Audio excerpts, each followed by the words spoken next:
اچھا بھائی مفتی صاحب، کیا قیامت کے دن اللہ تعالیٰ کس طرح حساب و کتاب لیں گے؟ لیز مردے قبروں سے کیسے نکلیں گے؟ مردے کیسے نکلیں گے؟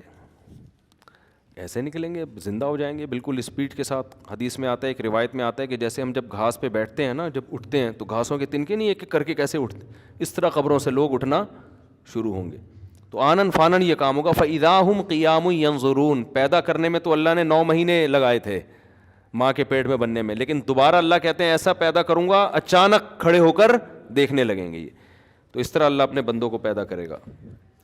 تقلید شخصی اور شخصیت پرستی میں کیا فرق ہے؟ تقلید شخصی اور شخصیت پرستی میں یہ فرق ہے کہ آپ کی نظر میں کوئی شخصیت بذات خود مقصود ہو، جبکہ اس کے برحق ہونے کی آپ کے پاس کوئی دلیل نہیں ہو۔ جیسے لوگ اپنے جاہل پیروں کو پیر بنا لیتے ہیں، وہ پیر صاحب نہ نماز پڑھ رہے ہیں، وہ دم درود میں لگے ہوئے ہیں، وہ پھونکے مار رہے ہیں، زار بھر ان کا لٹکتا رہتا ہے ہوا میں، ان کو ناڑا باندھنے کی تمیز، بہت سے میں نے دیکھے ناڑا باندھنے کی تمیز، لیکن ان کو تو ہمارے پیر اتنے نیک ہیں ان کو ناڑا باندھنے کی تمیز نہیں۔ ارے وہ بیٹھے ہوئے، کیا نام ہے آپ کا؟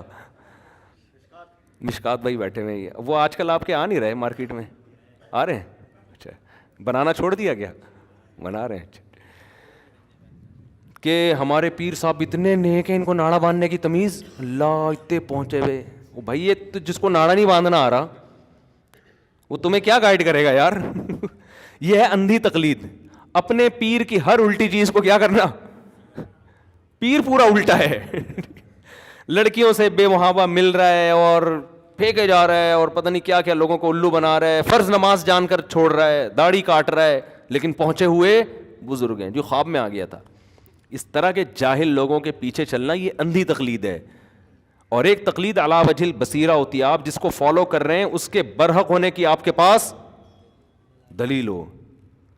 جیسے محدثین ہیں، حدیث میں محدث کہہ دیتے ہیں یہ صحیح ہے، ہم آنکھیں بند کر کے مان لیتے ہیں یہ حدیث کیا ہے، صحیح ہے۔ کیوں بھائی؟ پڑھے لکھے ہیں وہ، ایسا ہی نہیں، پوری ان کی تحقیقات ہے، پوری زندگیاں کھپا دی انہوں نے، اس وقت کے علماء نے ان پر اعتماد کیا۔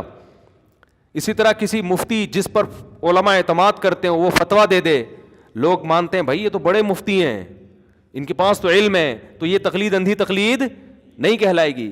امام بخاری کو آپ فالو کر رہے ہیں، امام مسلم کو فالو کر رہے ہیں حدیث میں اور فقہ میں، ان کو جس پر امت نے اعتماد کیا، بھائی انہوں نے زندگیاں کھپائی ہیں قرآن و حدیث سے مسائل نکالنے میں، جیسے ابو حنیفہ تھے، امام شافعی تھے، امام احمد بن حنبل تھے، امام مالک تھے۔ یہ وہ لوگ ہیں جن پر پوری امت جمع ہوئی ہے، 2-4 لوگ نہیں ہیں، پوری امت گواہی دے رہی ہے۔ تو ایسے کسی کے پیچھے چلنا تو یہ ایک اندھی تقلید نہیں کہلاتی، بلکہ یہ تقلید علی وجہ البصیرہ، یہ وہ تقلید ہے جس کا قرآن حکم دے رہا ہے، فاسألوا اہل الذکر ان کنتم لا تعلمون، تمہیں علم نہیں ہے تو پوچھو۔ ایک صاحب سے میں نے کہا قرآن تو کہہ رہے پوچھو، تمہیں علم نہیں ہے، تو کہہ رہے پوچھنے پر نہیں پابندی، عمل کے لیے آپ کو تحقیق کریں۔ میں نے کہا یعنی قرآن کہہ رہے پوچھو، اس کا مطلب اس لیے پوچھو کہ عمل نہیں کرنا؟ تو کیسی بات ہے، پوچھو اس لیے کہ عمل کرو نا اس کو۔ اور صحابہ کرام میں ہم دیکھتے ہیں کہ تابعین صحابہ سے آ کے مسئلہ پوچھتے تھے، بہت سارے مسائل صحابہ نے بیان کیے، ان کی دلیل بیان نہیں کی، تابعین نے یہ سوچ کے فالو کیا کہ ان کا علم ہم سے زیادہ ہے، اور چلے گئے مسئلہ پوچھ کے کہ بھئی ان کا علم ہم سے زیادہ ہے۔ اور دنیا میں ہر جگہ یہی ہو رہا ہے، ڈاکٹر کو آپ پیناڈول پہ ریسرچ کرنا شروع کر دو تو پاگل ہو جاؤ گے۔ ڈاکٹر ہے یار، یہ ادارہ ہے پراپر میڈیکل پڑھا ہوا ہے، یہ کہہ رہا ہے تو صحیح کہہ رہا ہوگا۔